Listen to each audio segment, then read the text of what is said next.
Death, a moment feared yet inevitable. The final threshold, the great unknown. But is it truly the end, or merely the next step in an infinite cycle? For thousands of years, hidden within the sacred mountains of Tibet, a text has guided souls through the passage of death, mapping the terrain beyond life itself. It is called the Bardo Thodol, known to the world as the Tibetan Book of the Dead. More than a book, it is a transmission of ancient wisdom, a key to navigating the realms beyond death and the mysteries of consciousness itself. The origins of the Tibetan Book of the Dead are steeped in legend. It is said to have been written in the 8th century by the great Buddhist master Padmasambhava, known as Guru Rinpoche. According to Tibetan tradition, Padmasambhava did not simply write this book. He saw the deeper truths of existence and left this knowledge as a map for those who would one day need it. But he knew that the world was not ready for such wisdom. So he hid the teachings, not only in physical locations, but within the very minds of his disciples. These hidden texts, called terma, were meant to be discovered in the distant future. And centuries later, in the 14th century, a mystic named Karmalingpa uncovered the sacred text, revealing its secrets to the world once more.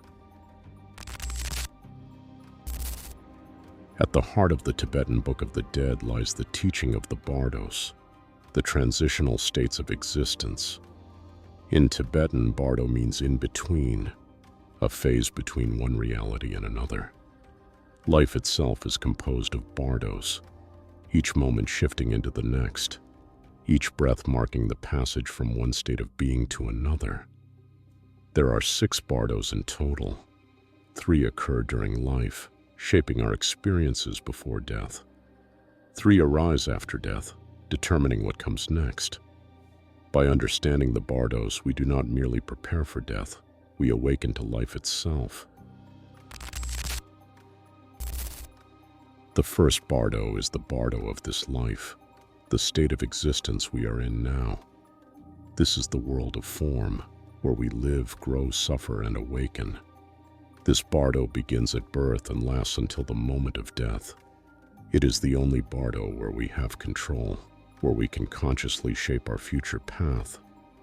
Tibetan teachings say that the way we live this life determines how we will experience the Bardos after death. Those who cultivate wisdom, compassion, and mindfulness can face death without fear. The Bardo of this life is a chance to awaken before the great transition begins. Every night we enter another Bardo, the Bardo of dreams. Dreams are not merely illusions of the mind. In Tibetan Buddhism, they are considered portals, revealing the hidden workings of consciousness. It is said that dreams and death are closely linked. Both dissolve the physical world. Both take us into realms beyond the senses, and both present opportunities for awakening. Those who learn to control their dreams, who become aware within them, can also navigate the Bardos after death. Dream yoga, practiced by Tibetan monks, is a training ground for the afterlife. By awakening in dreams, we prepare to awaken in death. The third Bardo is the Bardo of meditation. It arises in deep states of awareness, where the mind touches the silence beyond form. Meditation is a doorway. In moments of stillness, we glimpse the same reality that appears in the moment of death. It is said that advanced practitioners can enter a meditative state at the time of their passing, dissolving into the clear light with full awareness. For those who master meditation, death is not an end, but a passage into ultimate wisdom.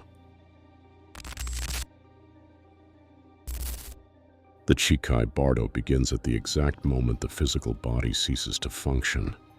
The heart stops, the breath fades, the senses dissolve one by one. And then for a fleeting instant, there is nothing. No sound, no thought, no identity, only a vast infinite silence. Then in the depths of this emptiness, something awakens, a brilliant, radiant light, boundless, formless, all-encompassing. It is called the clear light of reality. Tibetan mystics describe this as the true nature of the mind, the original state of consciousness before birth, before identity, before thought. It is said that at this moment the veil of illusion is lifted. The soul stands at the threshold of absolute reality, unfiltered, unshaped by the world it once knew. If one recognizes this light for what it truly is, the ultimate undivided awareness, then liberation is instant. No rebirth, no suffering, just pure, boundless existence, merged into the fabric of eternity. This is enlightenment. This is the escape from the endless cycle of death and rebirth. But recognition is not easy. For most, this moment is terrifying. The ego, so used to its identity, its attachments, its desires, clings to what is familiar. It cannot comprehend the vastness of the clear light. Like a man staring directly into the sun, the soul recoils. Fear arises, confusion sets in. Memories of life flood the mind, unfinished tasks, unfulfilled desires, regrets, attachments. And so the light fades. The soul, unable to surrender, drifts away, deeper into the Bardos. The journey continues. For the unprepared, the light fades into darkness. The soul drifts into the next Bardo. What comes next depends on the mind's ability to understand what is real and what is illusion. As the journey continues, the soul enters the Bardo of visions, a realm of profound transformation. Here reality is fluid. No longer bound by a physical body, the soul experiences a world of pure mental projections, manifestations of its own consciousness. At first, the soul encounters the 42 peaceful deities, luminous beings radiating divine wisdom and compassion. They appear in dazzling forms, seated upon lotus thrones surrounded by golden halos. Each deity embodies a higher truth, offering the soul a chance to awaken and move beyond illusion. These beings are not external gods, but reflections of the mind's highest potential, symbols of clarity, enlightenment, and transcendence. If the soul recognizes them as part of itself, it attains liberation. But recognition is not guaranteed. The final stage of the journey, the Bardo of rebirth, is where the soul's fate is sealed. This is the last chance for awakening, the final moment before the cycle of samsara, birth, death, and rebirth begins anew. For those who have not recognized the clear light or understood the illusions of the Bardo of visions, karma now takes full control. Everything the soul has accumulated, its thoughts, actions, and desires, now shape what comes next. At this point, the soul no longer perceives divine light or wrathful deities. Instead, it feels a force, an irresistible pull toward a new existence. In this Bardo, the soul experiences visions of potential future parents. Like reflections in a flowing river, these visions appear as fleeting glimpses of the next life, shaped by past karma. Each vision presents a doorway into a new body, a new identity, a new destiny. If the soul clings to worldly attachments, it is drawn toward a life that mirrors those desires, one dictated by unfinished business, unlearned lessons, and past cravings. If the soul is consumed by anger or ignorance, it may find itself pulled toward a lower realm, trapped in cycles of suffering. If the soul carries virtue and wisdom, it may be born into a life where enlightenment is within reach. The choice is not consciously made. The pull of karma is automatic. The doors begin to close. As the soul moves closer, an intense longing arises, an overwhelming desire to be reborn. This is the grasping of existence, the final illusion that binds the soul to another life. At the moment of conception, the consciousness enters its new body, and the cycle begins again. The journey of the Bardos is not just a story of death. It is the story of existence itself, a cycle that repeats endlessly from one life to the next.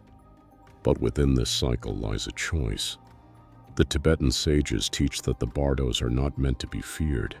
They are opportunities, gateways through which we may awaken, if only we have the wisdom to see. What happens after death is not predetermined. It is shaped by our consciousness, our actions, and our awareness at the moment of transition. To prepare for death is not to dwell in sorrow. It is to learn how to truly live. Those who master the teachings of the Bardos do not see death as an end, but as a transformation, a return to the vast and luminous reality from which all things emerge. For those who seek the path of awakening, the key has always been there, hidden, waiting to be understood. The Bardo Thodol does not promise salvation. It does not impose belief. It simply reveals. The rest is up to you. Thank you for tuning in. If you like this content, please don't forget to like and subscribe. I hope that you join us on our next quest for enlightenment. Like always, stay curious,